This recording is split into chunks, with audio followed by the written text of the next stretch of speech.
दोस्तों आज जो हम मूवी के एक्सप्लेनर देखने जा रहे हैं उसका नाम है ध्रुपल। और ये मूवी दोस्तों काफी ज्यादा रोमांटिक है और इस मूवी में ऐसे ऐसे बोल्ड सीन है जो आपने कभी सोचे भी नहीं होंगे और कोई भी बोल्ड सीन आपसे मिस ना हो जाए, इसलिए वीडियो को पूरा देखिए। इस मूवी में 3 कैरेक्टर है, हाना, यासा और जोजो, जो कि तीनों एक 3 कपल होते हैं और ये साथ में लिविंग रिलेशन में रहते हैं। और लिविंग रिलेशन में रहने का मतलब है कि तीनों आपस में मिलके काफी ज्यादा रोमांस करते हैं और ये मूवी भी इन्हीं के ऊपर है। तो दोस्तों वीडियो को शुरू करने से पहले वीडियो को लाइक और चैनल को सब्सक्राइब कर दीजिए।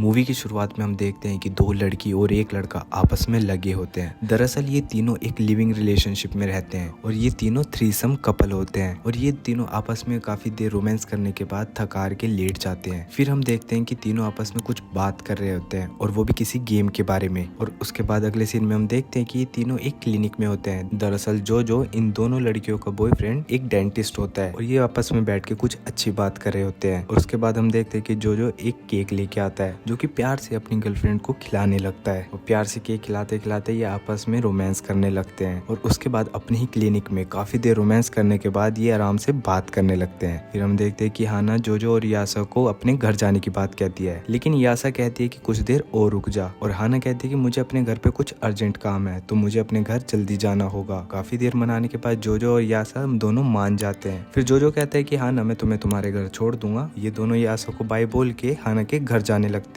अगले ही सीन में हम एक सैड सीन देखते हैं। हम देखते हैं कि जोजो की माँ और यासा दोनों गले मिल रहे होते हैं। दरअसल लास्ट नाइट में जोजो जब हाना को घर छोड़ने जा रहा था तो रास्ते में उनका एक्सीडेंट हो जाता है, लेकिन और उस एक्सीडेंट में हाना बच जाती है और जोजो मर जाता है। जोजो की मौत से हाना और यासा को बहुत ज्यादा गहरा सदमा लगता है और हाना काफी ज्यादा गहरे सदमे में चली जाती है। लेकिन यासा हाना को बार बार मोटिवेट करती रहती है और कहती है कि हमें अपनी जिंदगी आगे बढ़ानी होगी। और उसके बाद वो आगे एक न्यू बॉयफ्रेंड ढूंढने के लिए कहीं एक रेस्टोरेंट में जाते हैं और उनकी एक फ्रेंड होती है जो उसे एक लड़के से मिलवाती है। हाना और यासा को वो लड़का काफी पसंद आता है और उसके बाद हम देखते हैं कि हाना और यासा उस लड़के के साथ मिलके रात को काफी रोमांस करती है और काफी ज्यादा इंजॉय कर रही होती है। और काफी देर रोमांस करने के बाद अचानक से हाना उस रोमांस के बीच में रुक जाती है और कहने लगती है कि मेरे दिल और दिमाग से जो नहीं जा रहा है और मैं इस तरह से रोमांस किसी और के साथ नहीं कर सकती। यासा भी ये बात मान जाती है और वो दोनों होटल छोड़ के चली जाती है। फिर अगले सीन में हम देखते हैं कि हाना जिस कॉफी शॉप में जॉब करती थी वहीं पे उसके साथ में एक उसकी दोस्त होती है। हाना उससे अपने दुख के बारे में बात करती है और बताती है कि हम आगे बढ़ना चाहते हैं लेकिन मेरे दिल और दिमाग से जो नहीं निकल पा रहा है। हाना एक दोस्त उसको काफी समझाती है और हाना उसको बाय बोल देती है, जिससे वो दोनों अपने घर चले जाते हैं। फिर अगले सीन में हम देखते हैं कि हाना और यासा आपस में बात कर रहे होते हैं। यासा आगे बढ़ने की कोशिश करती है और नए दोस्त बना रही होती है, लेकिन हाना को ये बात बिल्कुल अच्छी नहीं लगती। हाना कहती है कि जो को मरे हुए ज्यादा टाइम नहीं हुआ है और तुम इतनी जल्दी कैसे आगे मूव ऑन कर सकती हो। यासा कहती है कि इस तरीके से हम जिंदगी नहीं जी सकते, हमें आगे बढ़ना ही होगा। और उन दोनों में थोड़ी सी बहस हो जाती है। फिर हम देखते हैं कि हाना अपने कॉफी शॉप में जॉब कर रही होती है और अचानक उसको जो की याद आ जाती है तो वो वॉशरूम में जाके अपना मुंह वॉश करती है और तभी हाना की दोस्त आके उसे वैसे ही केक खिलाती है जैसे क्लिनिक में उसे जो खिलाता था। और जैसे ही हाना की दोस्त उसे केक खिलाती है उसके बाद हाना सेड्यूस हो जाती है। फिर हम देखते हैं कि हाना जो को याद करते हुए अपनी दोस्त के साथ में रोमांस करने लगती है। हाना रोमांस तो अपनी दोस्त के साथ कर रही थी, लेकिन दिमाग में वो जो और यासा को सोच रही होती है और यही सोचते सोचते वो अपनी दोस्त के साथ काफी देर रोमांस करती है और यही चीज हाना को काफी अच्छी भी लगती है। फिर अगले दिन हम देखते हैं कि हाना उसी जगह जाती है जहाँ पे जो की अस्थियां रखी होती है और उसकी अस्थियों से वो बातें कर रही होती है और वो अपनी दोस्त के बारे में सारी बातें बताती है और थोड़ा मुस्कुराती भी है। और तभी हम देखते हैं कि वहीं पे हाना की दोस्त